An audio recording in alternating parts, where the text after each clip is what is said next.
శ్రీ మహాగణాధిపతయే నమః శ్రీమాత్రే నమః మాచిరాజు ప్రవచనాలు యూట్యూబ్ ఛానల్ ప్రేక్షకులందరికీ నమస్కారం.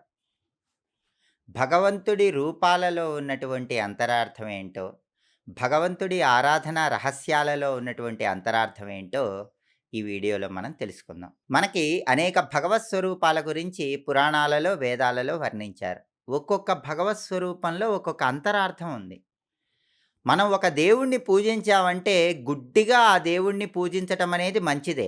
మూఢభక్తి కూడా మంచిదే. కానీ ఆ భగవంతుడిని పూజించేటప్పుడు భగవంతుడి రూపంలో ఉన్నటువంటి భావం ఏంటి? ఆ భగవంతుడు తన రూపంతో మనకేం సందేశం ఇస్తున్నాడు? ఆ సందేశం అర్థం చేసుకొని భగవంతుడిని పూజించామనుకోండి, ఆ దైవం అనుగ్రహంతో పాటుగా మనకు జ్ఞానం కూడా కలుగుతుంది. జ్ఞానం భక్తితో కలిసినప్పుడు అది మోక్షం వైపు అడుగులు తీస్తుంది.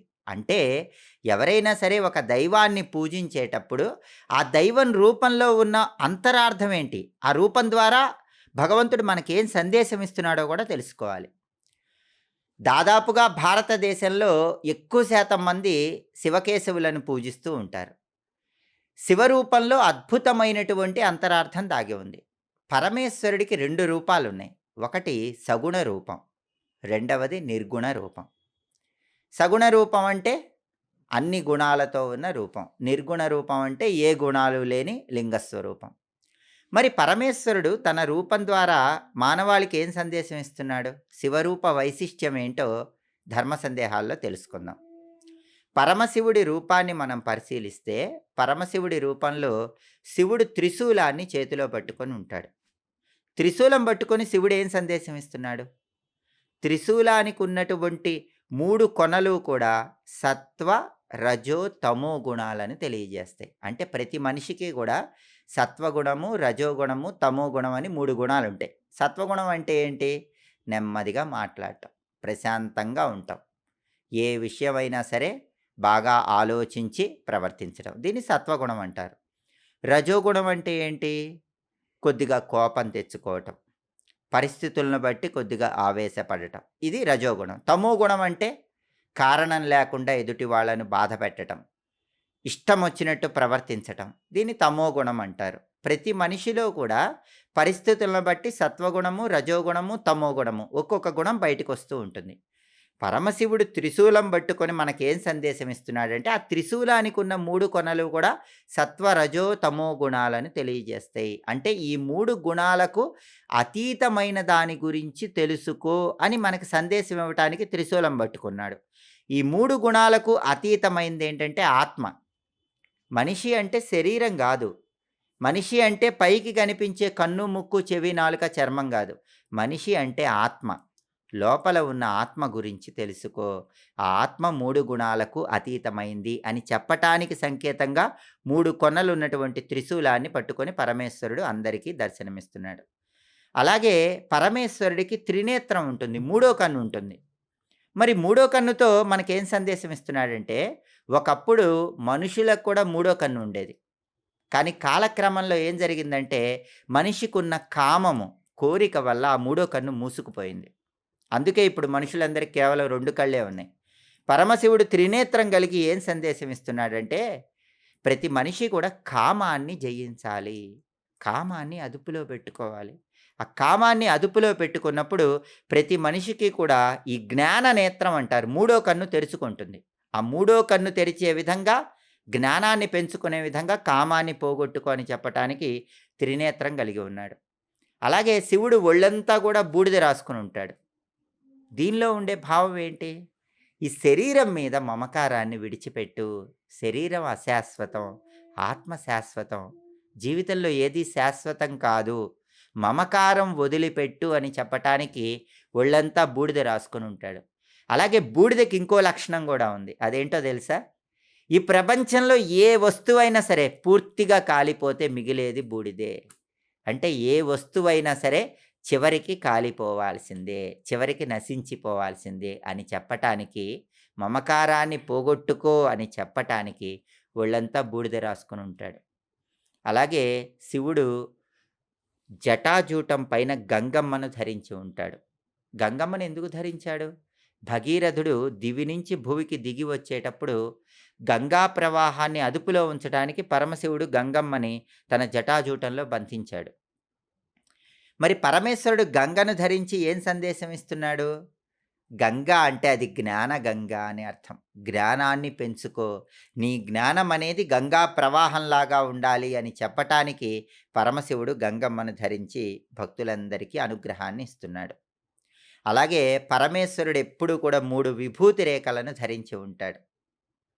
శివుడి రూపంలో మనం చూస్తే ఏ రూపంలో అయినా శివుడికి 3 విభూతి రేఖలుంటాయి.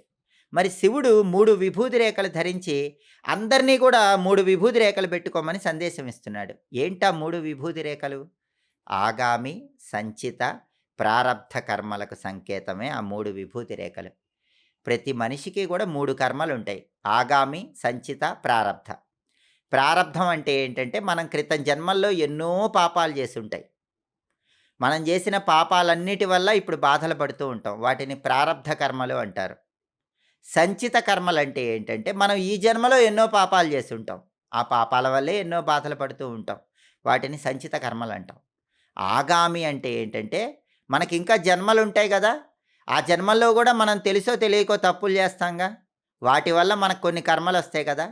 వాటిని ఆగామి కర్మలు అంటారు. కర్మలు 3 రకాలుగా ఉంటాయి. ఆగామి, సంచిత, ప్రారబ్ధము. ఈ జన్మలో చేసిన పాపాల వల్ల, క్రితం జన్మల్లో చేసిన పాపాల వల్ల, రాబోయే జన్మల్లో చేయబోయే పాపాల వల్ల మీకుండే కర్మలన్నీ పోగొట్టే శక్తి నాకుంది అని చెప్పటానికి సంకేతంగా 3 కర్మలు ఆగామి, సంచిత, ప్రారబ్ధ కర్మలు పోగొట్టి మిమ్మల్ని మోక్షం వైపు తీసుకెళ్తానని చెప్పటానికి సంకేతంగా 3 విభూది రేఖలు పరమేశ్వరుడు ధరించి ఉంటాడు. మరి ఆయన గరళకంఠుడు. పరమశివుడు విషాన్ని స్వీకరించాడు గదా! విషం స్వీకరించక ముందు పరమేశ్వరుడి కంఠం తెల్లగా ఉంది. విషం స్వీకరించగానే పరమేశ్వరుడి కంఠం మొత్తం కూడా నీలం రంగులోకి మారిపోయింది. అందుకే గరళకంఠుడు. విషాన్ని కంఠంలో బెట్టుకున్నాడు. మరి గరళకంఠుడిగా మనకేం సందేశం ఇచ్చాడు? విషం తీసుకోటానికి ముందు ఆయన గొంతు తెల్లగా ఉంది. విషం తీసుకున్నాక నీలం రంగులోకి మారిపోయింది. తెలుపంటే పగలుకు సంకేతం. నీలం రంగంటే రాత్రికి సంకేతం. అంటే చీకటి వెలుగులు తన అధీనంలో ఉన్నాయి. పగలు, రాత్రి తన అధీనంలో ఉన్నాయని చెప్పటమే పరమశివుడి గరళ కంఠంలో ఉన్నటువంటి అంతరార్థం.